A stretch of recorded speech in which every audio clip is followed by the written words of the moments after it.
Hello, my friends. John Wilson here, and I have a question for you. Are you ready to finish this year strong? Well, hey, it's that time of year to start planning your year-end equipment purchases, and I'm here to tell you that Ivoclair has really stepped up their game and is offering some of the most incredible deals on mills and furnaces. Here at Sunrise, we've certainly been impressed with Ivoclair's quality, but more importantly, how they've been a true partner to me and my laboratory. When you can invest in reliable technology and save, well, it's a no-brainer, right? So if you've been thinking about your first mill or an upgrade, I certainly encourage you to reach out to them today. And of course, we appreciate Ivoclair for their continued support.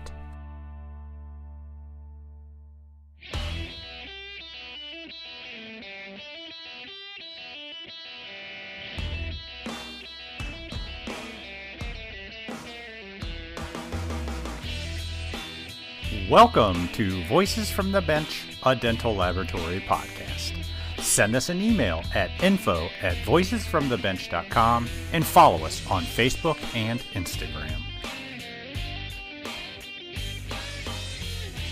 Greetings and welcome to episode 345 of Voices from the Bench. My name is Elvis. My name's Barbara. What's happening, Barb? How are you? I'm hanging in there. Uh-oh. That's about all I got. That's not good. Work related? No, it's just been rough. You know that. Yeah. I just got to take it one day at a time, and that's what I'm trying to do. But, yeah. I'm surprised you're not here in Indianapolis this weekend. Your BFF is here, ending her tour. I know. And that's the last U.S. stop, and it's in your city, so you should be impressed with that. Yes. Why does she choose Indianapolis? I have no idea. Probably because she's going to Canada next, so it's probably as north as she can. Yeah. That's my thought, anyways. Nobody wants to end in Detroit, so it's us. No. You know that's where I was born. Oh, right? I know. That's why I said it. It's nuts how crazy this town has gone for her. Hell yeah. It's nuts. I mean, there's huge stickers on sides of buildings and just roads are shut down, and they're expecting 200,000 people into the city with a stadium that only seats 70,000. So. Oh, yeah. I know. It's wicked fun, though, I tell you. Yeah. You actually saw her, right? Yeah. It was like 2 years ago. I was her first stop, believe it or not. Really? Tampa. Yeah, it was her first show. And then in your city is her last show. Like, that's crazy. Do you think she did that because of the podcast? Do you think she listens? Probably. And realizes I know she knows who I am. Yeah. Yes. Thank you, Taylor. There you go. Good luck. It's crazy. We're just going to avoid the downtown area for 3 days. Oh, hell yeah. I know. I would do the same thing. So what's up? Well, actually, I want to kind of talk about next year. So we're wrapping up 2024, which is kind of hard to believe. I mean, here we are in November. Yep. But we want to make sure that we get to people in our industry in 2025. I mean, with this podcast, most guests, they either reach out to us to see if we're interested, or I find you on social media and start bugging you. But I just want everyone to know that if you want to be a guest, or you know of a good candidate to be on the podcast, it's okay to reach out to us. We want to hear from you. All you got to do is send us an email at info@voicesfromthebench.com, or just send us a message on Facebook or Instagram. It's really that easy. I just don't want to miss people just because I don't know about you on social media. I feel bad. So don't be shy. Come on and tell us your story. 100%. If you don't think you want a whole hour to yourself, then come join us in Chicago or Germany. You know you want to say. At IDS. At IDS early next year. Yeah. Right on. Thank you, ExoCAD. Yeah, of course. Because a lot of the times, a whole hour can be daunting to people. I get it. It's a long time to have a conversation. So some of these live shows, we do a little shorter conversations. So that's a great way to get on the podcast. But either way, we want to hear from you. So please reach out. Right. So this week, Barb, I got to talk to the very first person to bring photogrammetry into a dental practice in the U.S., Kamil Zborowski. Nice name. Polish boy. Polish. There you go. So I don't know what you were doing. I think it was hurricane related. The hurricane. Yeah, I think it fell right in like that weekend that you were getting hit with either the first one or second one. I can't keep your hurricane straight. Yeah, I know. You were missed, but you missed a great conversation. So Kamil, he grew up in a lab and really didn't get interested until later when he actually almost went to dental school. But this was right around the time when digital started entering the industry, and it was that technology that kept him on the lab side, and eventually he started consulting and his own small fixed lab. But without doing dentures, there was a barrier to get into full arch cases. Because back then, we were all converting dentures for full arch. That is when he learned about the PIC photogrammetry unit, and he actually brought the first two to the United States. Nice. It's pretty cool. Since his first case, that workflow worked, and he was sold. Now Kamil runs WTI Dental Concepts, where he helps other labs and dental offices get into digital. He talks about the early days of photogrammetry, what makes it work, why it works, perfecting the workflow, and how to decide if you want to get into photogrammetry and where to even start. Nice. So join us as we chat with Kamil Zborowski.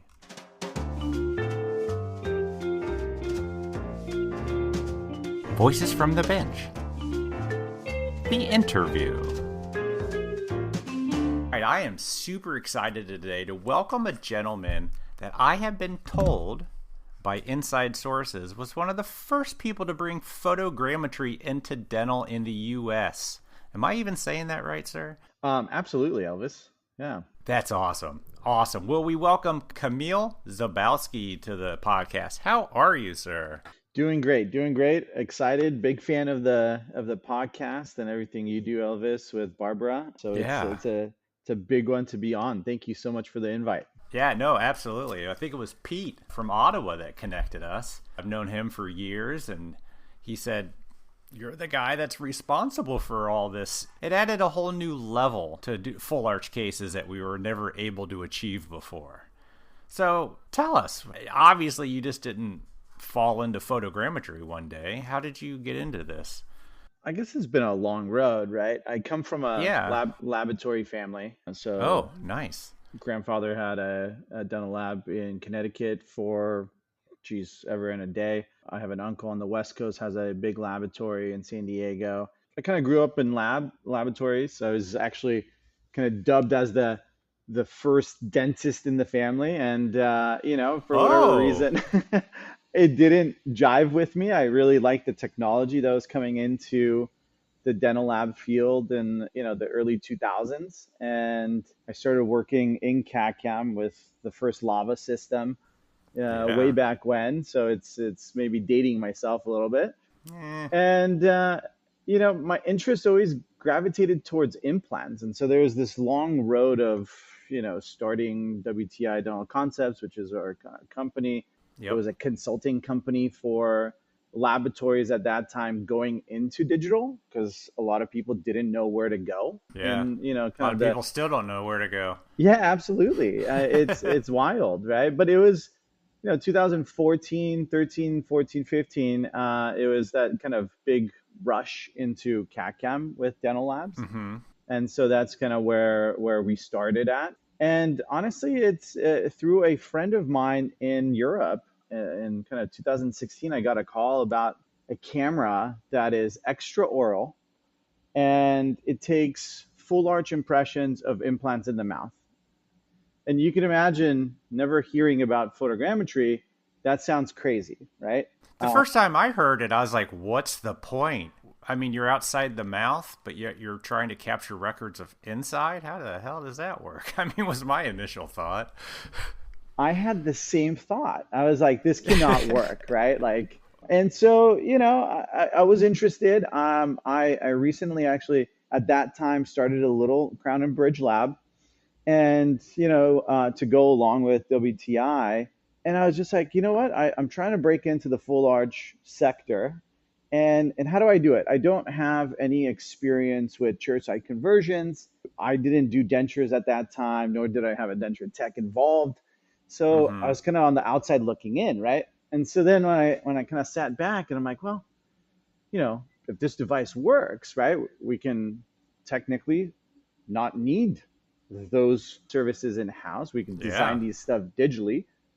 and send out the camera with the technician to capture the scans, bring them back in, and still do immediate load temporaries, which, if you're a Crown and Bridge lab, that's kind of like your barrier to entry, right? Your comfort Yeah, because level. you don't want to set teeth. Sure, back in those days, yeah. Yeah, sit teeth, but even just the chairside manner, right? I think retrofitting chairside for immediate load dentures. I mean, that's an art form in itself, right? And it takes a lot of skill, and it takes a lot of knowledge to get that number one done, and 100%, then yeah. and have it done nicely, right? So the Yeah, outcome is yeah. pleasing. So in any case, I ended up calling up the owner of Pick Dental, right, Adrian Hernandez back then, Mm-hmm. and had him out to San Diego. We did some cases with California Implant Institute, Dr. Faraj out here, and I after doing the first couple cases, and at that time, 3D printing wasn't what it is today. We had to mill our temporaries, so is a little bit different of a flow than what we have today. Mm-hmm.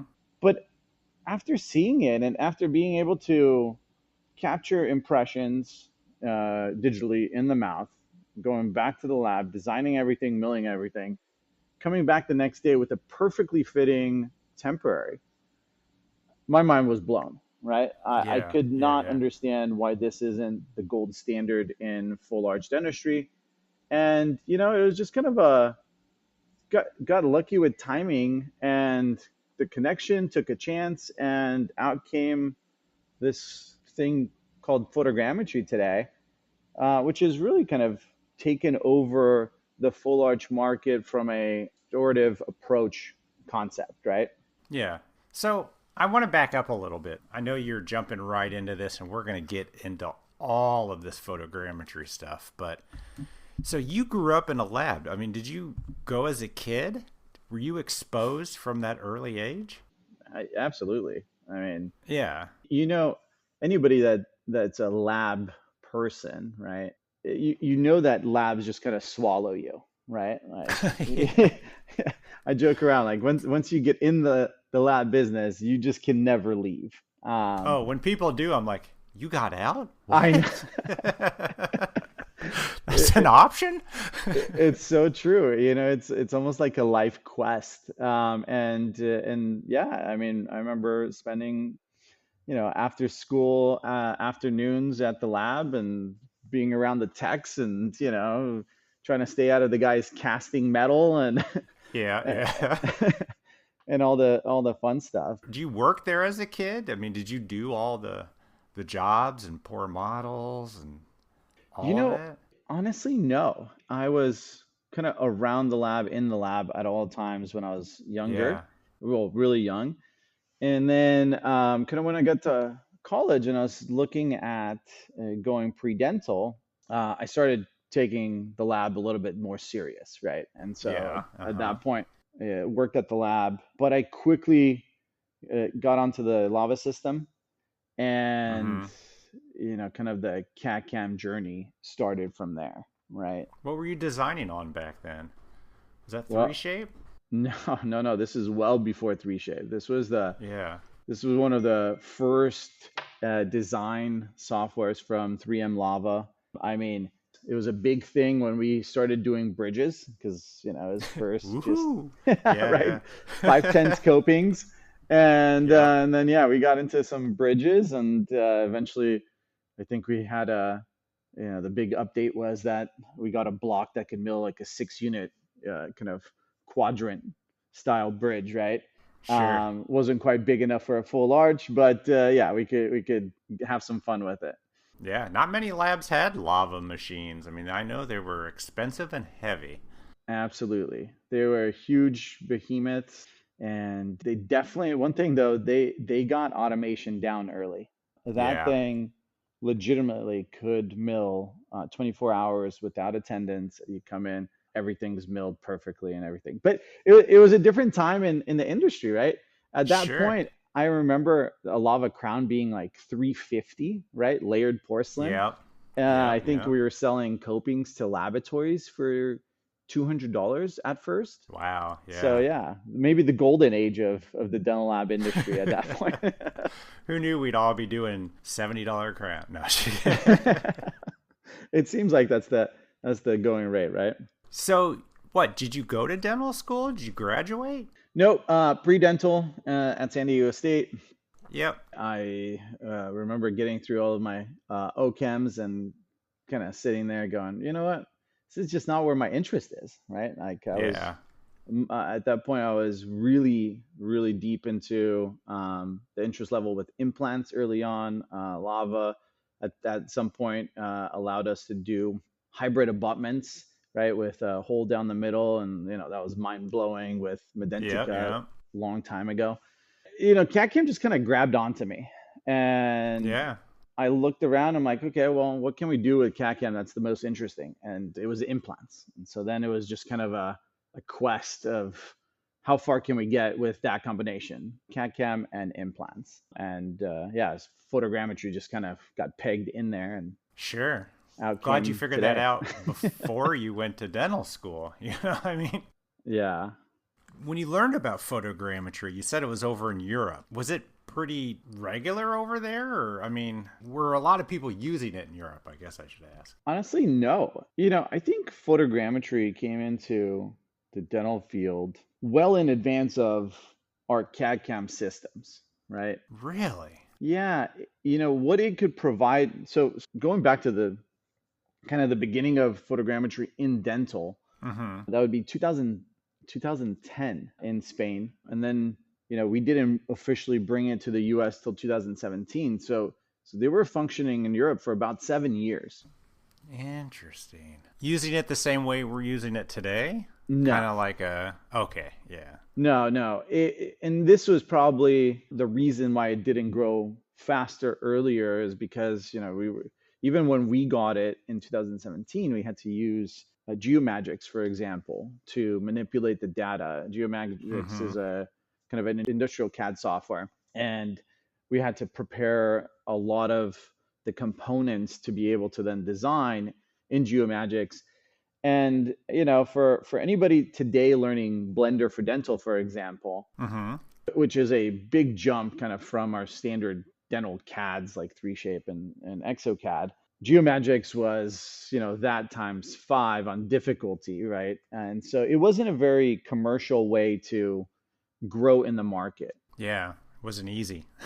It wasn't easy. And look, in the US, we do like easy, right? We need things to be streamlined. And eventually ExoCAD provided that platform. And, I would probably say that we eventually got some users on board, which really kind of carried the torch as well early on and put it on the map, right? And Pick was the first one? Pick gets the credit for starting the craze. At that time, it was the only game in town, and it worked very well. Yeah, you said the first case you did worked. Yeah, I mean, right out of the bat, it was quite amazing, right? In those early days, and in fact, in 2017, we picked up the first 2 cameras in North America, and that was Pick 26 and 27 in the world, right? So it ever was made? Wow. Yeah, it was still the infancy of that whole process. Were they crazy expensive because it was so new? It was. I mean, yeah, I can only imagine. Initially you're running about $50,000 for a camera investment. That eventually kind of dipped down as iCam came out, but sure. We had a fantastically crazy COVID period, as you know, and that did all kinds of crazy stuff with technology supply and technology prices. So it was a little bit of a ride there through those COVID years and shortly after. But I would say like right now is probably the golden age of photogrammetry, right? You're starting to see a huge expansion period, right?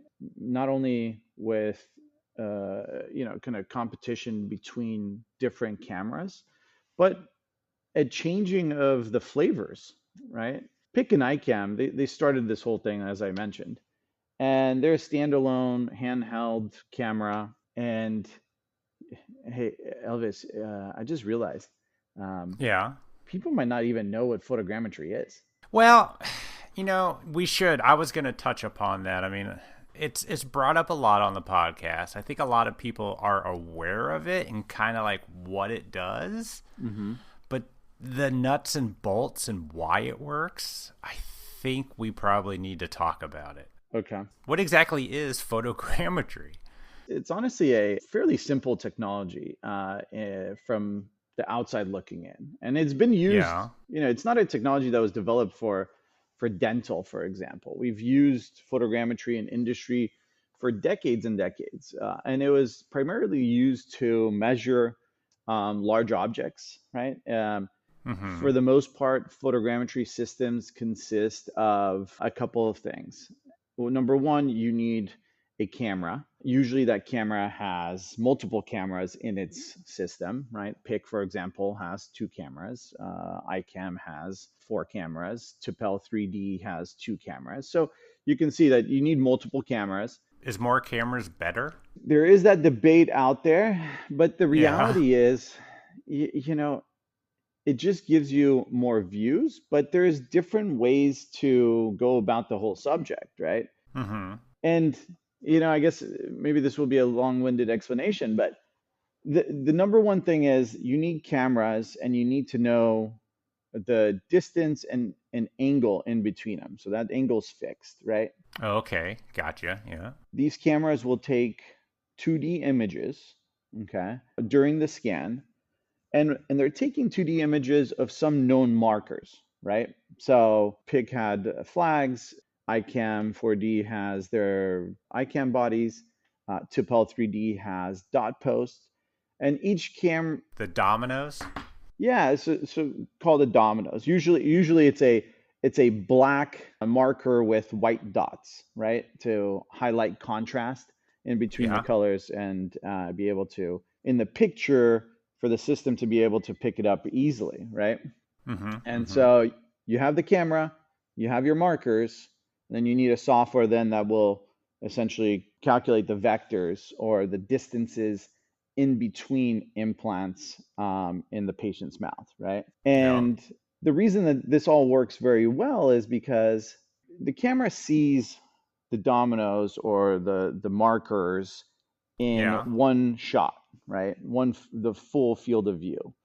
And as it's measuring, it takes into consideration the full arch or the full view of the patient's mouth, and it can get in a single shot very high accuracy.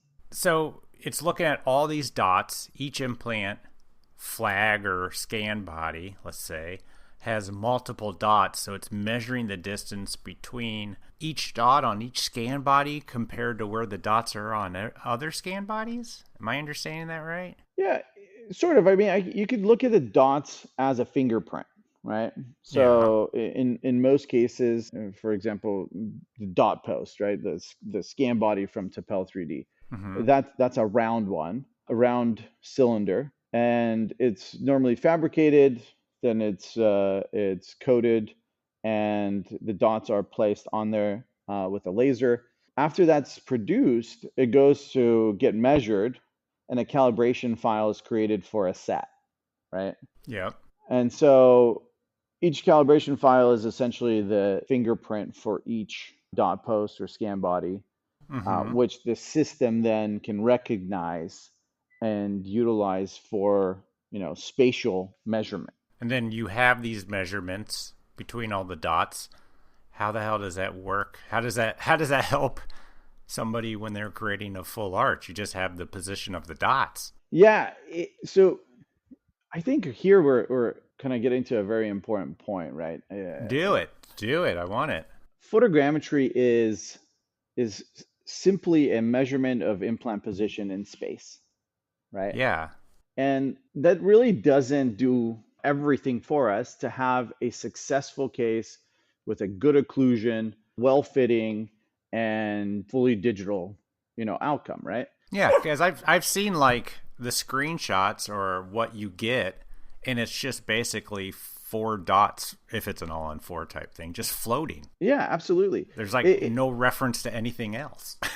In most cases, right? And there is one Yeah. exception that just entered, so we'll probably touch on that Yeah. in a little bit. But in most cases, what you get out of a photogrammetry system is an XYZ coordinate, right? And Mm-hmm. then on top of that coordinate, we'll add a healing cap, a healing cap for a multi-unit abutment, or a scan body that will be exported from our photogrammetry system. And then that has to be married with some impression of the patient's tissue, right? Mm-hmm. And the key factor there, what you need to make sure you have is that you're using a healing cap in the patient's mouth for that impression. It doesn't matter if it's a traditional impression or an intraoral impression. Yep. What matters is that that healing cap is also in your photogrammetry system and is also in your design software. So you have to make sure that you're using the same part in all three pieces because that's how you Yep. layer this data together. That makes sense. I didn't realize the photogrammetry companies provided the intraoral scanning part. So just to be clear, right, they don't provide the intraoral scanning piece, right? They don't But provide the healing abutment, you said?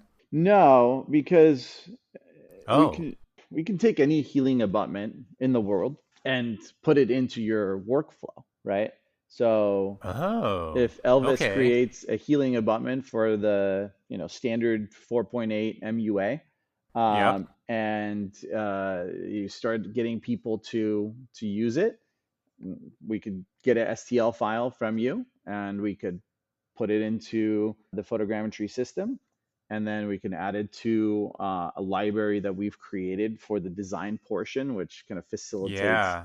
different screws and different connections for the actual prosthetic. And Yep. off you go. Just like having the parts DME and ExoCAD, you got to have it in the photogrammetry. Yes, you have to have the Got same it. Got it. part across the Yeah. three spectrums. And it can be any part. Yeah, got it. Yeah, it could be any part. And a lot of people utilize healing cap from their implant manufacturer. A lot of people like some scan body, and it doesn't matter as long as you keep it consistent between the physical, the photogrammetry system, and your CAD system. Yep.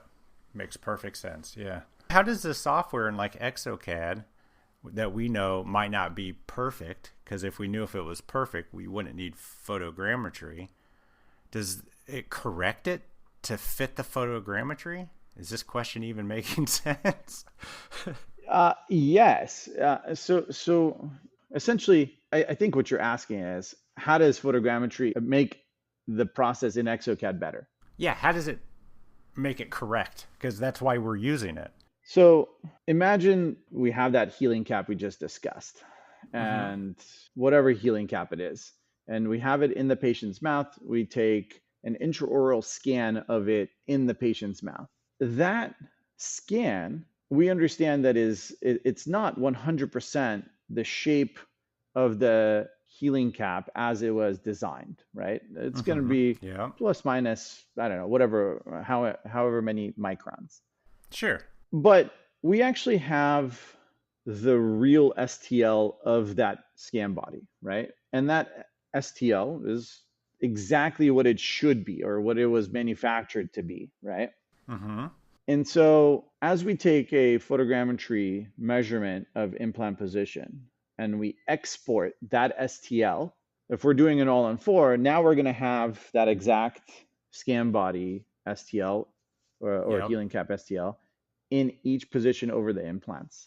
And that's fixed. Those Yeah. can't be altered. We can't pull those apart. They are fixed to the measurement coordinates, right? Yeah. Yeah.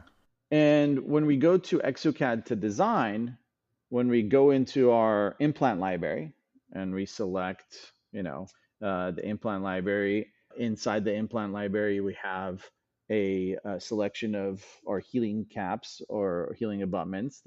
We select the one that we're using. It's the Mm-hmm. exact match to the export, right? So Yeah. when we do best fit match for every single alignment of library to our marker file, right? The marker file is what exocad calls the scan body file, right? Yeah. It's a one-to-one match. They are exact copies of each other. So there is no introduction of error for the implant site, right?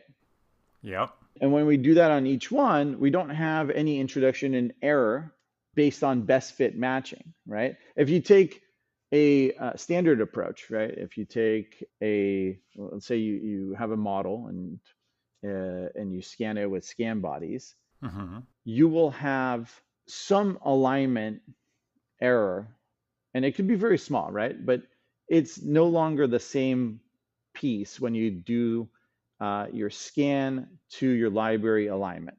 Does that make sense? It does. I mean, we know it's not super accurate, but it's the photogrammetry that makes it super accurate, right? Right. It's the fact that in photogrammetry, we're not using a service scan to align to the library STL. We're using the STL in a coordinate position to align to itself. Got it. And you can use photogrammetry off of a model? Would that help? Yes, if you had it, you could absolutely. If you had a case, for example, that came into the laboratory as a traditional impression, you could use. It's just a tough way to do it. But you could use photogrammetry to scan the model. But one of the things that photogrammetry alleviates is a lot of error introduction through the process, right? So if you have it, ideally you would end up just converting that case to photogrammetry by, if it's time for the final, just make an appointment with the dentist and say, hey, we're going to take all of your records digitally. We'll do a intraoral impression of the temporaries. We'll take those off. We'll take an intraoral impression of the healed soft tissue with the healing caps, and then we'll take a photogrammetry measurement of the implant position. Hey, we'll capture some photos and maybe a face scan, and we'll knock this one out of the park, right? Yeah. So really take advantage. Does a photogrammetry also scan the face? I mean, you're already outside of it shooting pictures. Not to date. I wish that it did, because it would save us on some of the equipment that is available today, right? But no, today, all of the main options for photogrammetry, they're all strictly measurement devices for the implant positions. Yeah. And this works both after integration and like right after surgery. So when patients flapped and you got all that blood and everything, ideally photogrammetry is the best way to grab it, right? Absolutely, right? Like, a lot of people think that with photogrammetry, we aim to be faster than the perfect conversion, and that's not necessarily the case. The photogrammetry and immediate loading through printing is not necessarily the fastest you could complete the case, but it will set you up with all of the records to come back and do a prototype in the next phase. And you'll have everything for it, right? Yeah. So it has a lot of benefits, not just in that immediate load appointment, but over the full treatment of that case, right? And it's, for example, you'll have a ready-made file to remake or remill or reprint at any time if that patient decides to eat a chicken bone or whatever, or bite into an apple when they're not supposed to, and they break, because temporaries break. All temporaries will break at some point, right? And so now it's like, how fast can we remake it, and how much headache is that? And with a photogrammetry-led workflow, I mean, that can really be done kind of on the spot. I do quite a few conversions. I do a few prints, but we don't use photogrammetry. We use what's that called? The OptiSplint. OptiSplint, exactly. Yeah. OptiSplint, yeah, it works pretty well. But I'll tell you, it's not about speed. It's about lack of stress, man. Doing conversions, I mean, I know there's a lot of people in our industry that are just fantastic at it, but I sweat bullets during that time because I feel like I'm rushed. I'm always worried I'm going to break the thing. Picking up in the mouth with acrylic is just, you hope you pick everything up. It's just all that is gone. Absolutely. And it's way more predictable. I can only imagine with photogrammetry. I mean, with just a digital workflow, right? Even with OptiSplint, you still produce a temporary that fits directly to a patient, right? Mm-hmm. So you're not trying to pick something up, right? In most cases. Yeah. So, 100%. so yeah, like when we can alleviate the need for that chairside conversion and go into photogrammetry, we alleviate stress, but we also open up a lot of opportunity to grow the business because you can only be in one place at a time, right?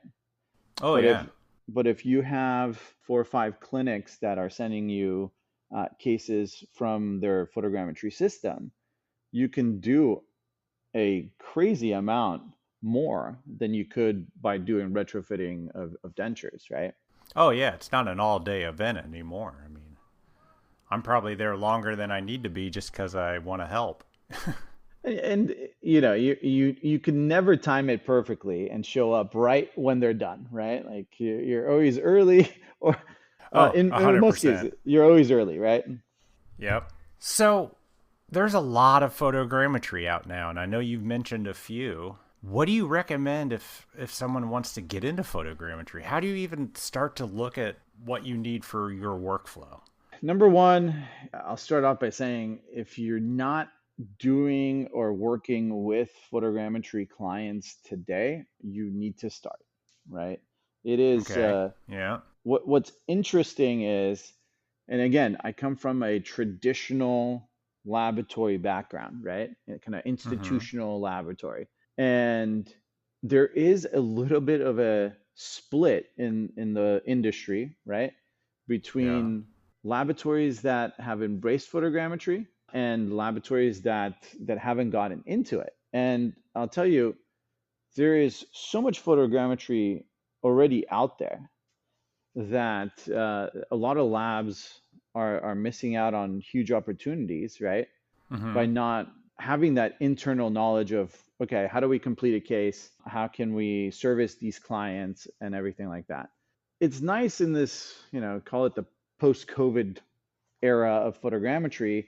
We've had an expansion period, and I kind of alluded to this a little earlier in our conversation. Mm-hmm. You know, when I started, the game was pick. There's some, COVID supply issues. Really, ICAM grew out of that. But today you still have pick and you still have ICAM, Yep. but you have a kind of a newcomer, which we're super excited about, Tapel 3D with their MK3 camera, which really kind of takes photogrammetry to a new usability because Interesting. it's wireless. The dot pose, for example, have a captured screw. You can screw them on and off with your finger. So really kind of increases the usability for the user and just the user experience. What's the But name of that company?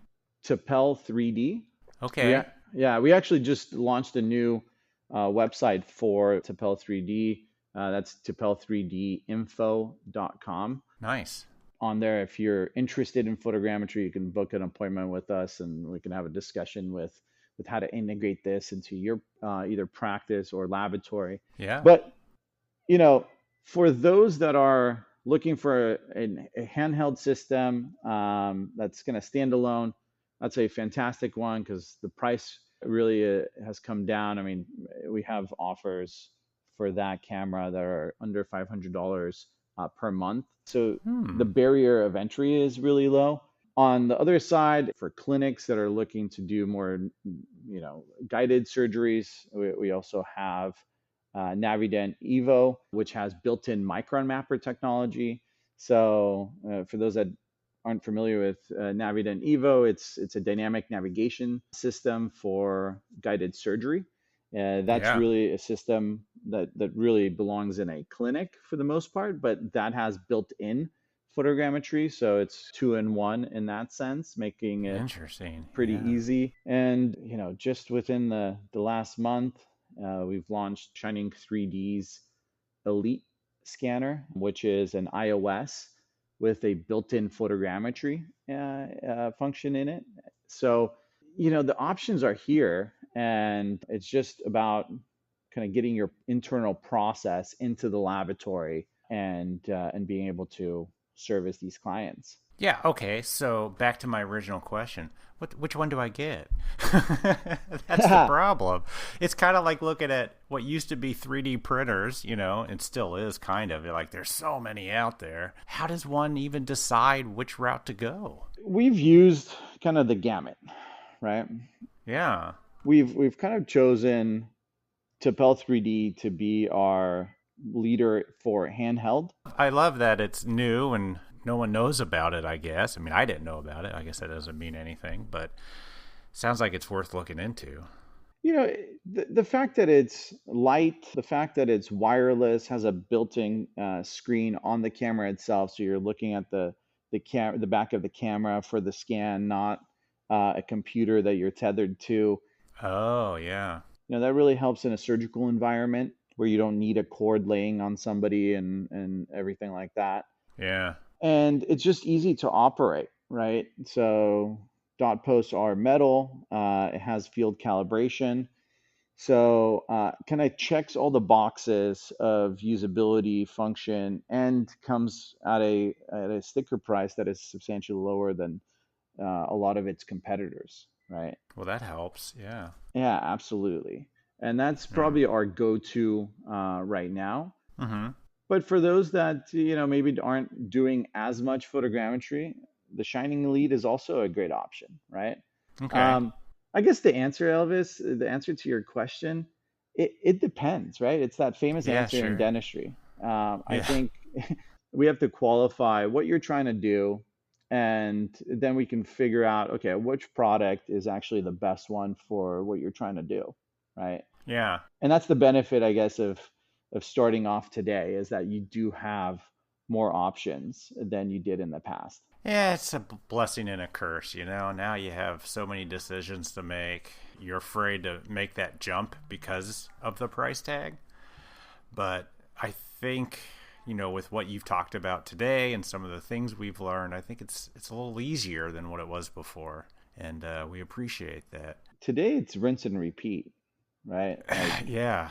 The conversation, obviously, there's a lot of moving parts. We've talked a lot about all of these pieces that seem foreign, but from a workflow standpoint, photogrammetry is really rinse and repeat today, right? You just need to learn the flow, and it's going to be the same for every single case. And that's what's fun today, right? When we started off, we were still trying to figure out a few things here and there, change up how we were doing the workflow. Today, we have all of the tools at our fingertips, and we could really get a fully digitized patient into our CAD software, and a high quality design in a pre-op stage, right, before the patient even goes into the surgical room. So that's pretty cool. What are you seeing mostly? Are labs buying these and then charging offices to use them? I mean, I know a few dentists in my area actually have these things, but are you seeing labs using it as a money maker rather than just a workflow easer? Absolutely. So there's kind of the gamut, right? Like there are labs that provide a scan service, right? So they have all of the equipment, sort of like labs that did chairside conversions. They would show up with everything they needed for chairside conversion. Yeah. Now you have labs that have everything they need for a full digital records of a patient at any stage, right? So they'll have their own iOS, they'll have their own photogrammetry system. In some cases, they'll have their own facial scanner, and they can walk into any clinic and take all of the records for the case. And there's different models out there. Some people do kind of a all-in-one package where you pay X and you get the scanning process, you get the temporization, you get the final prosthetic, all in a package. Some people kind of piece it out, right? But from my perspective, laboratories need to have at least one camera so they know how to control the clinical process. It's hard, I think, for a dental lab to control these cases if they don't have a photogrammetry system and they're not in the clinic during these procedures at first, right? Mm-hmm. Yep. Just like anything, there's a lot of workflows, and for the workflow, you need the clinic to provide the right records and everything like that. And so when you're the laboratory working with these clinics, yeah, you are the backbone of the whole workflow, right? And the case, and Mm-hmm. you have to advise on, whether the vertical record is good, whether the impressions are good, and everything like that. And so it's usually easiest if the laboratory gets a unit and then facilitates this process for their clinicians. But in the long run, you, as a laboratory, you want as many clients as you want, for example, with these cameras, right? So you have files coming in from all of your clinics, and you're not having to have a bunch of your own cameras scanning, right? So it's Yeah. kind of the entry point, and then the long-term vision for these. But the other thing is that a lot of clinics that are doing volume in full arch, yeah, they are investing in these cameras because it facilitates their process, right? It makes things a lot easier on them.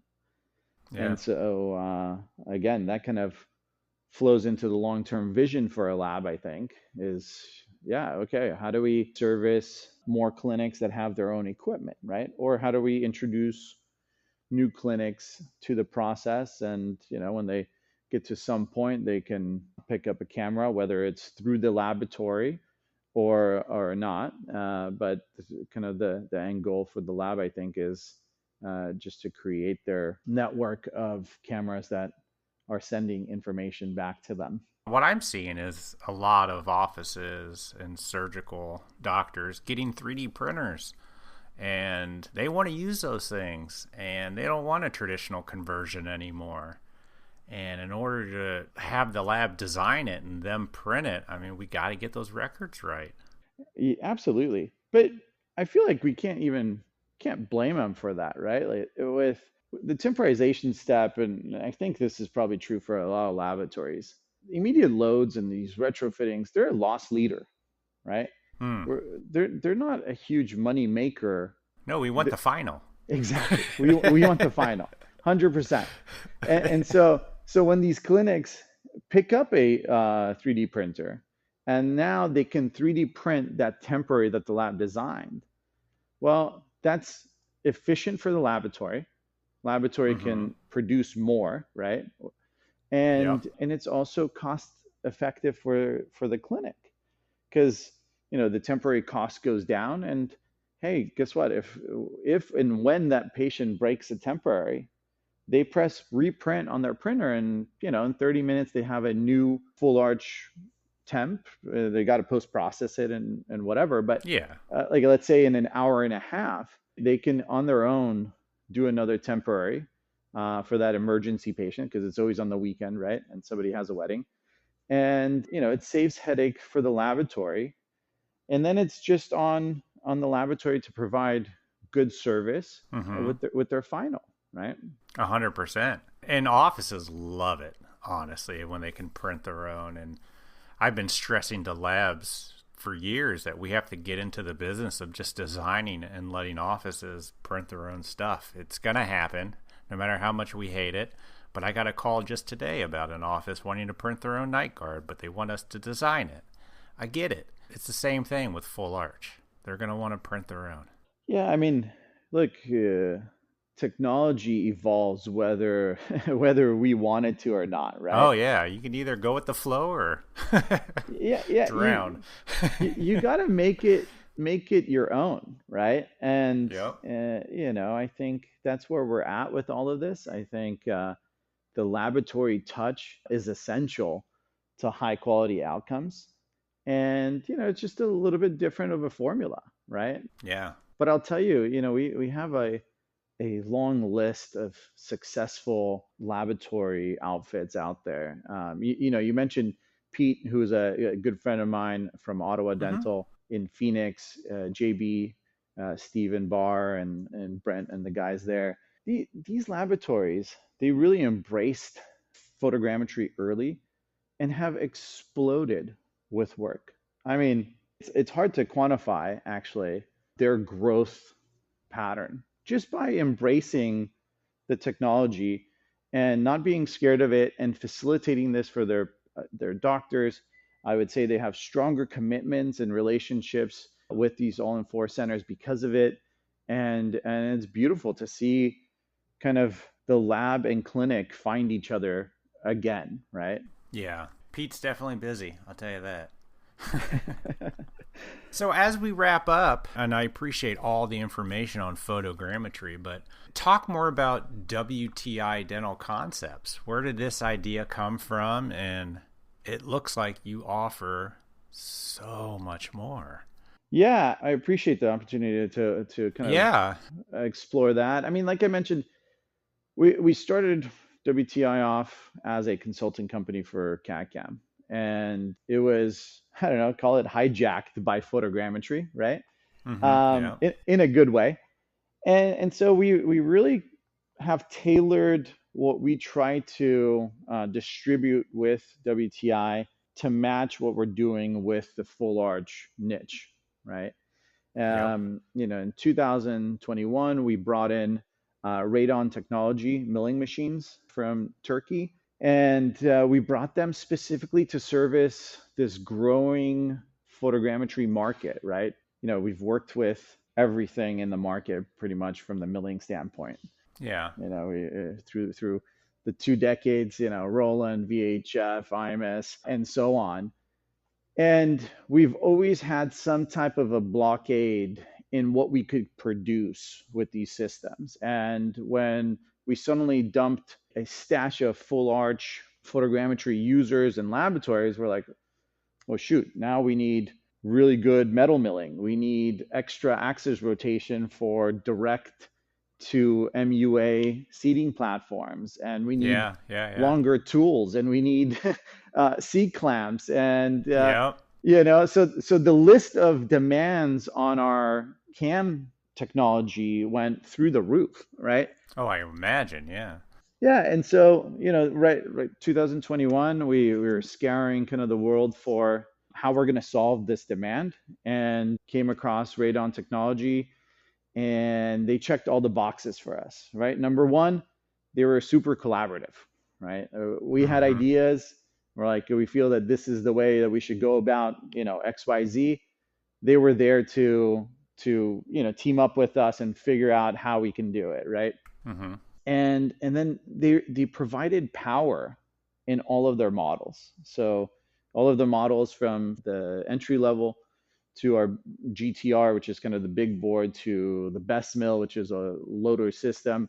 They all had oversized spindles. For example, the GTR, which is our metal, kind of go-to metal machine, has a 3.7 kilowatt spindle, and servo motors on all the drives, and really kind of provides that mix of power and accuracy for bars. And a lot of our bars are split files. They're beefy mills.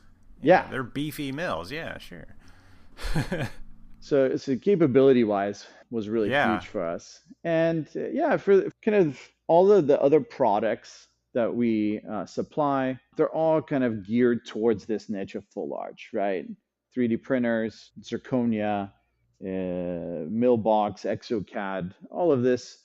If you're trying to do CAD/CAM and implants, our portfolio in WTI really kind of caters to that. So it became kind of a one-stop shop for a laboratory trying to get into not just CAD/CAM where we started, but CAD/CAM and implant dentistry, right? Whether it was custom implant abutments or full arch, the portfolio has something for each kind of step along the way. I am not seeing model trimmers on here. We do distribute Renfort, but I must say I don't think we've sold a model trimmer in a long time. Fully digital workflow. It sounds like this is a great place to start if a lab is not into it and looking to get into it, or they just want to take it to that next level. It looks like you all have everything. You know what I would say is we still kind of function in a consulting type of way, right? So if you have questions on, bringing in design or bringing in milling of a new material or expanding your milling or expanding into this world of photogrammetry, feel free to pop onto that website I mentioned earlier, tupel3dinfo.com. There's a schedule appointment button like on every page of that website. You can schedule a 30-minute chat with us, and we'll be happy to kind of discuss what you're trying to do, answer some questions. If we could help, great. If not, hopefully we put you on a path to growth, and we grow this thing together. Yeah, and what about like training? So if somebody said, hey, I want to get into photogrammetry, hey, I want to get my photogrammetry camera from you, do you teach how to use it? Absolutely. Yeah. You could imagine when we brought Pick Dental, this was a foreign topic, both from clinical and laboratory. So we've designed training processes for both sides, right? We have clinical training for clinics of how to do everything from preoperative records to surgical protocols to 3D printing and so on. Wow. And the same thing for laboratories. We help laboratories understand what photogrammetry is. We have a lecture we always start with, ABCs of photogrammetry. And then we help them with their CAD library that they will use for design, which is a custom CAD library that we've created. And we've, over time, we've incorporated all of the hot new screws that are in there. So we have, everything from Vortex to Powerball to the Unipross screw, Rosen screw in there. So you kind of depends on, whatever school you come from, there's an option in the library for that. Which is good because every doctor wants to use a different screw, it seems like. Yeah, people get really, we're so clan oriented and, I would say in humanity, right? So, whatever clan you come from, it's okay for us. We just want to facilitate the process easier for you, right? Yeah, I love it. That's some good stuff, man. Kamil, I appreciate you coming on the podcast talking about this photogrammetry. I mean, it's talked about a lot on the podcast, but we've never really dedicated an episode to it to dive into what it is, and I appreciate it. Thank you so much, Elvis. It's been great to be on here. You guys have been fantastic, I think, for the industry. So I'll send you kudos. 6+ years of success, and I hope you have many more to come. Yeah. Do you guys have a booth in Chicago? We will have a booth in Chicago, so we'll see you there. We'll be at Lab Day, and we're probably looking at adding a booth to McCormick as well. So stay tuned. Gotta cover both. We'll probably have that out on social media out there soon. Awesome. And we'll make sure all the links to find you are on the episode show notes. So, Kamil, thank you so much, sir. Thank you. I appreciate it. Yeah, have a good one. Thanks.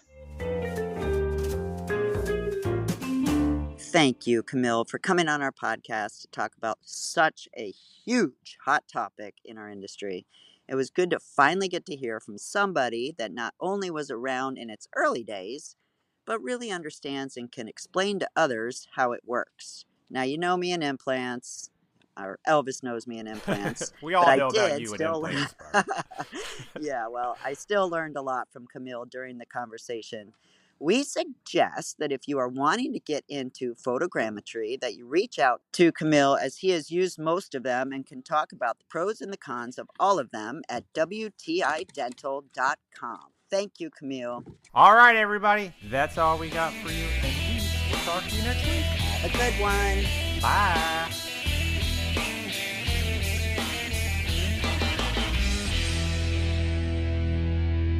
How nice is it there right now?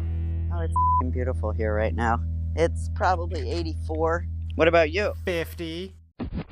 The views and opinions expressed on the Voices from the Bench podcast are those of the guest and do not necessarily reflect the official policy or position of the host or Voices from the Bench, LLC.